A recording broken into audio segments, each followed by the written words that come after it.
approach them with a system that we can set up in an hour once we get practice at it. And a guy could come by for a half hour a week or 15 minutes twice a week to make sure the system's working if we installed it in somebody's house. And soon enough, even if the owner of the system or the house would see how easy it is, and we can pass off the work to them where they can now take care of their victory garden themselves.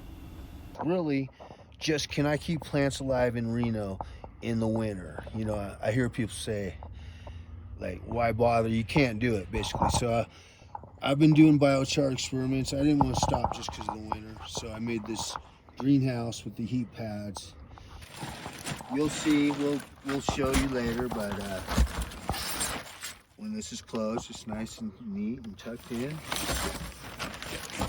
Offers insulation. Okay, here's, we got, ta-da! Here's the plant. Oh my gosh, nice and warm in there, like 75 degrees. And 2 layers of plastic. Chicken wire holding up this plastic.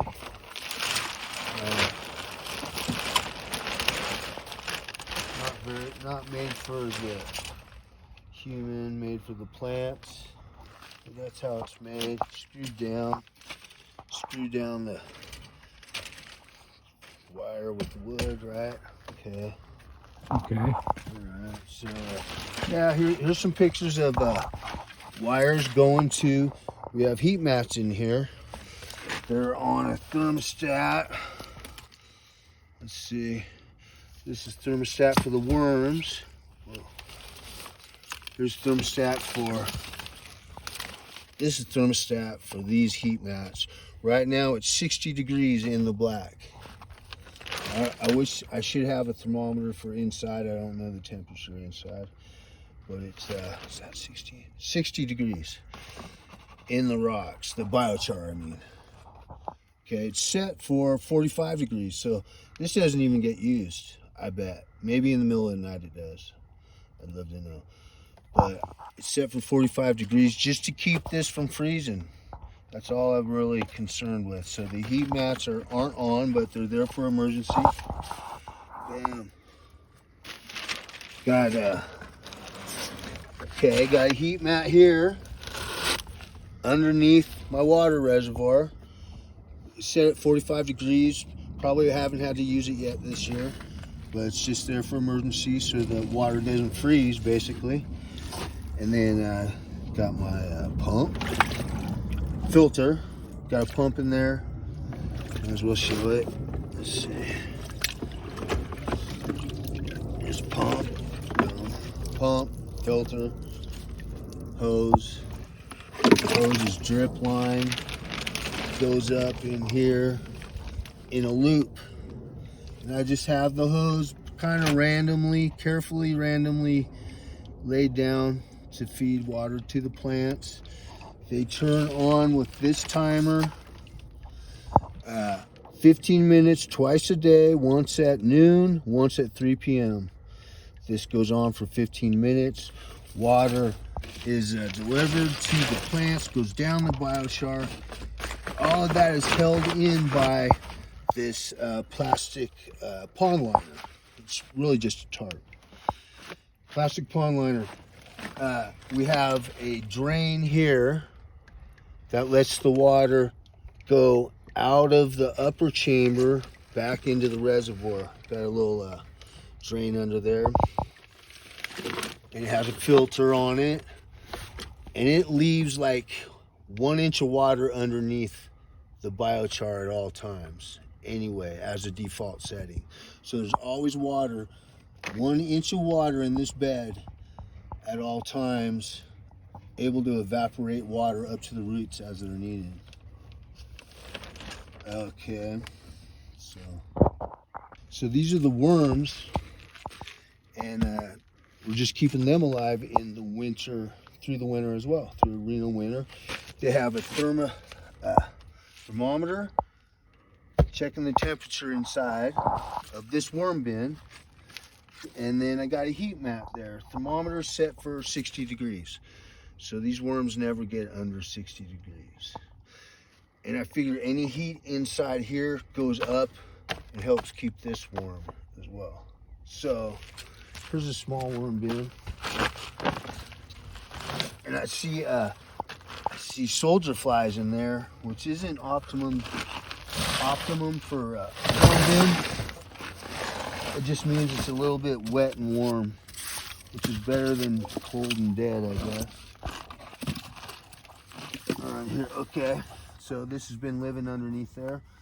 I just raked up a bunch of leaves last week, put them on for insulation. There's a cute duck over there. Insulation. Got a heat mat in here. Uh-oh. And, you know, a heat mat could be dangerous, I suppose. Let's see.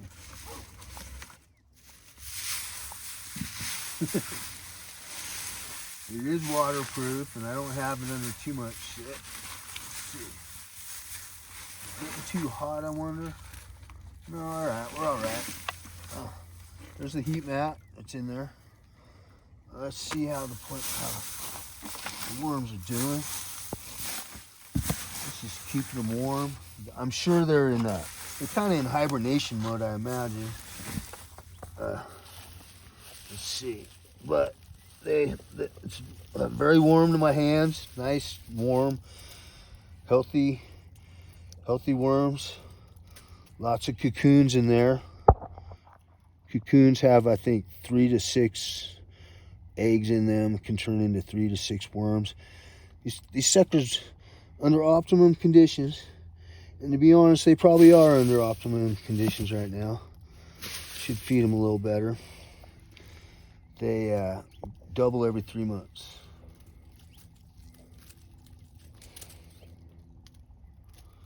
They're super happy. That's cool. Look at all that black gold. Oh my God. It's a little wet for sure.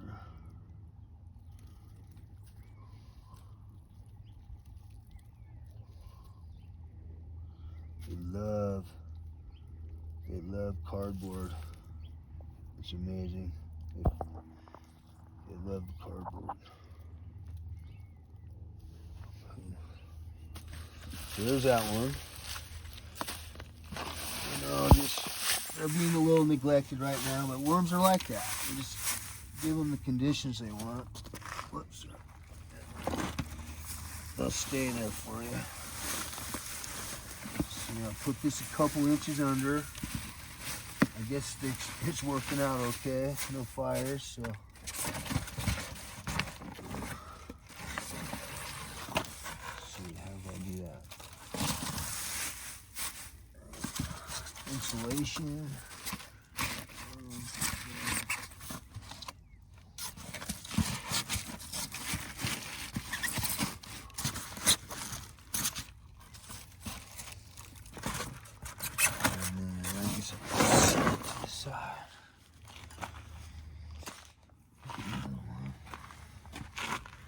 Watch out for the wires. Oh, there's the thermometer. There's the thermometer. Just stick it in there in the worm bin. A couple inches.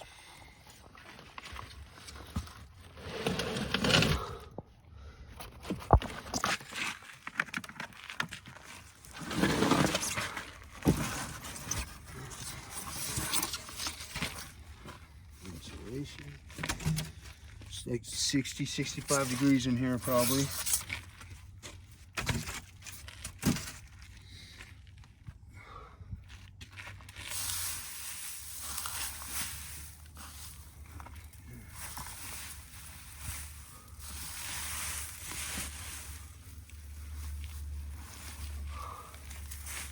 So harvestable. That is grade A worm castings for sure.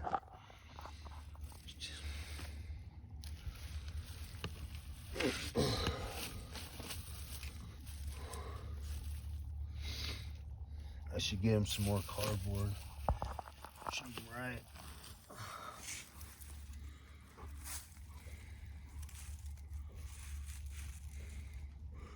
Lots of cocoons, yellow cocoons. That'll be like 5 eggs. 5 little worms will come out of there. There's like a teenager, young teenager. There's an adult. That's like over a year old, I think. This one might be a year.